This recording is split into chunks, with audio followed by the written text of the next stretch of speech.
Olá, eu sou o sommelier Rodrigo Ferraz, porta-voz da Adega do Pão, e hoje eu te trago uma batalha de dois gigantes da Espanha. De um lado, Tempranillo, de outro, Garnacha. Quem será que leva essa? E pra gente já começar bem o episódio de hoje, olha só, temos um digníssimo representante aqui da Tempranillo, que é o Cuni Reserva de Rioja, um DOC Rioja. Muito bacana esse vinho aqui, deixa eu mostrar para vocês, ó. Já tem uma safra até um pouquinho evoluída, safra 2018. E os vinhos de Rioja, inclusive, costumam ter esse perfil, né? Um bom potencial de envelhecimento, de amadurecimento na adega, depois de serem comprados ainda, né? Para a gente guardar na nossa adega, é um vinho que tem potencial de guarda. E se a gente fosse resumir, vamos dizer assim, em uma expressão curta, o que é um Tempranillo espanhol, principalmente a uva Tempranillo, eu diria que é tradição ibérica. Mas por que eu estou dizendo isso? Porque a Tempranillo é uma das uvas mais clássicas de toda a Península Ibérica. Ela é tão importante para a Espanha quanto para Portugal. Só que na Espanha a gente encontra mais varietais, né? O que quer dizer isso? Vinhos com uma uva só. Lá em Rioja, a Tempranillo é dominante, né? Ela é a principal cepa regional. Mas em Portugal, é muito comum você encontrar essa mesma cepa em cortes, em blends, né? E lá ela recebe outros nomes, Tinta Roriz e Aragonês, mas são a mesma uva, viu? Mesmo na Espanha ela já recebe outros nomes, ó. Você pode encontrar Tinta del País, Tinta de Toro, Ul de Lebre, são outros nomes que ela também é reconhecida lá na Espanha. E antes de a gente começar aqui a falar sobre os principais aromas e sabores da Tempranillo, já queria destacar o estilo da cor desse vinho, né? Ele é um vinho com rubi bem profundo, eu não enxergo meu dedo atrás da taça e os halos começam a ficar acastanhados. Essa cor também é uma tipicidade de Tempranillo, só que lembrando, né, essa uva ela aceita muito bem madeira, estágio em barricas de carvalho. Lá em Rioja, os vinhos passam longos períodos em barricas de carvalho e isso vai acabar mudando o perfil aromático da casta. Então, se o vinho é mais jovem e não teve estágio em barricas de carvalho, os aromas vão trazer mais para a fruta. Então a gente vai sentir aí ameixa, amora, framboesa, quase sempre frutas maduras, chegando até numa fruta em compota, numa geleia.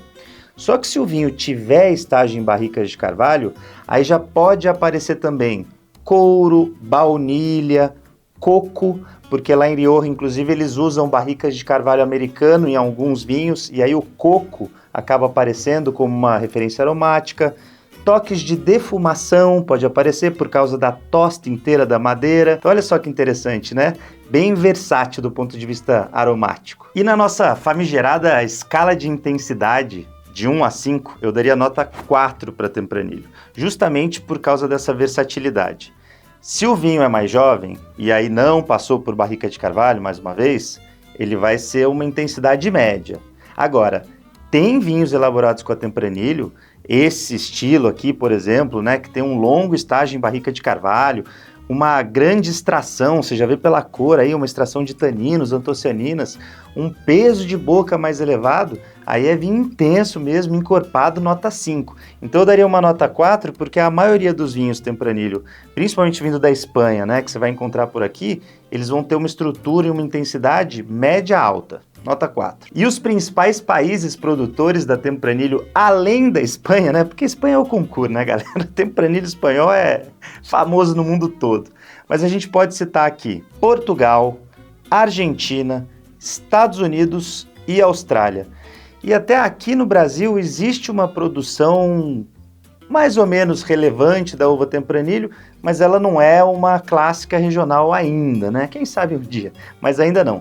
Esses outros países que eu citei já têm uma tradição e uma força maior na quantidade de vinhedos de Tempranillo sendo cultivado. E uma curiosidade interessante que eu tenho para te falar sobre essa uva é que o nome Tempranillo vem da palavra temprano, que é cedo em espanhol. Mas por que você acha que tem esse nome, a Tempranillo? Porque ela amadurece cedo nos vinhedos, né? Ela tem um período de maturação mais precoce. Enquanto as outras tintas ainda estão precisando de mais tempo para amadurecer tanino, para concentrar açúcar, a Tempranillo já está lá pronta. Então, assim, ela pode ser cultivada também em regiões de clima frio, né, por causa desse amadurecimento precoce, mas as regiões de maior expressão do mundo do vinho que cultivam tempranilho são as regiões de clima quente. E os pratos que eu tenho para te indicar para combinar com um belo tempranilho espanhol, aí você vai ter que pensar também naquela diferença que eu te falei antes. Tempranilho jovem ou tempranilho amadurecido e barricado. Começando com esse segundo, mais intenso, inclusive esse aqui que está na minha taça. Aí você pode pensar no churrascão, mas também você vai poder combinar com queijos bem curados, como manchego e pecorino, ou até uma paleta de cordeiro bem servida, porque ele vai aguentar isso. Agora, se o vinho for mais jovem, aí você já vai mudar a estrutura do alimento, buscando alimentos mais leves, né? Preparos mais leves. E aí eu te indicaria o quê? Paella espanhola, clássica da Espanha.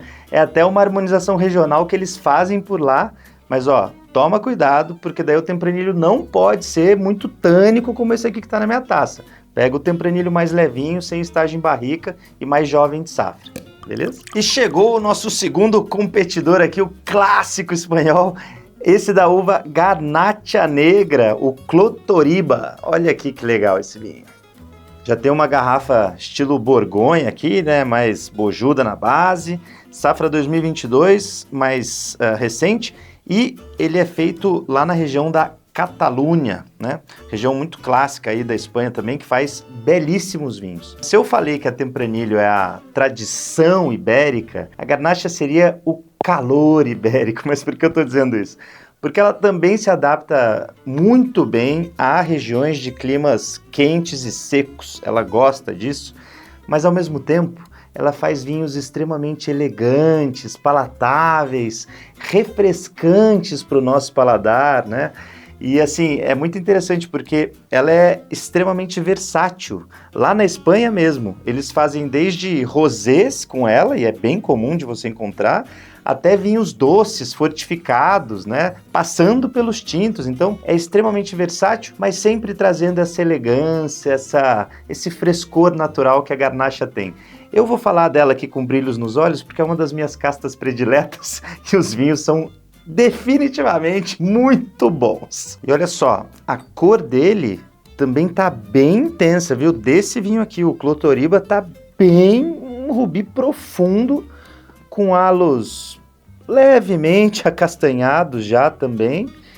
E isso não é tão típico, vamos dizer assim, de Garnacha, né? Porque a Garnacha, às vezes, acaba apresentando vinhos de coloração menos profunda, né? Um rubi mais translúcido, mais levinho de cor, menos intenso. Então esse daqui, que tem até estágio em barrica, ele acabou passando por uma extração bacana de cor até chegar nisso daqui, né? Isso com certeza vai acabar refletindo também na tipicidade dos aromas, né? Um vinho com bastante extração e estágio em barrica. Mas quais eu diria para você que são os aromas mais típicos da Garnacha? Quase sempre você vai encontrar fruta vermelha madura, lembrando morango, framboesa, cereja. Isso é bem típico, bem tradicional, vamos dizer assim, de um vinho Garnacha.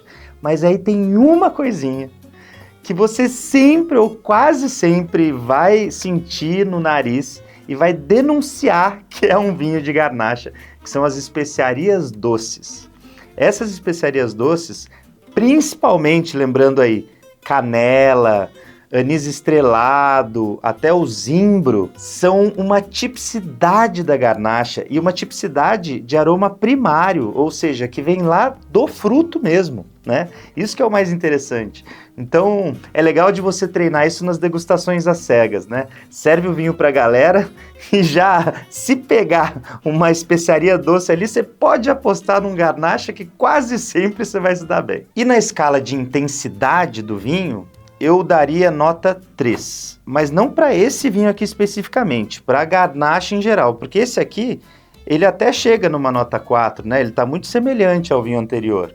Só que a Garnacha, ela tem uma estrutura que é um pouco mais leve que a Tempranillo, né?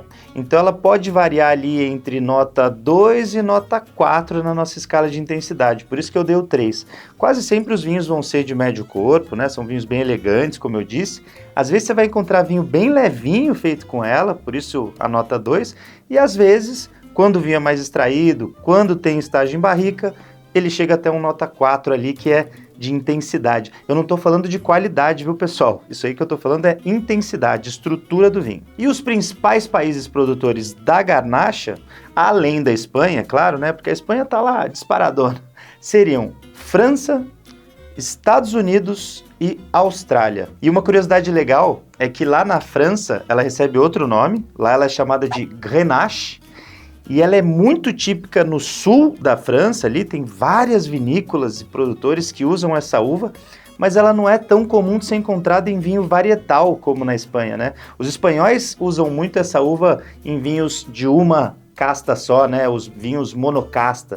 Mas lá na França não. Lá eles gostam muito de usar ela em corte e tem até um que ficou muito tradicional que chama GSM, que é Grenache, Syrah e Mourvèdre. É um corte que você vai encontrar assim a rodo na França e uma das uvas principais desse corte é justamente a Grenache. Tá bom? Então já fica a dica aí para você de vinho francês também. E já a harmonização que eu tenho para te indicar com um belo Garnacha, eu acho que a gente teria que fazer algo com tipicidade regional.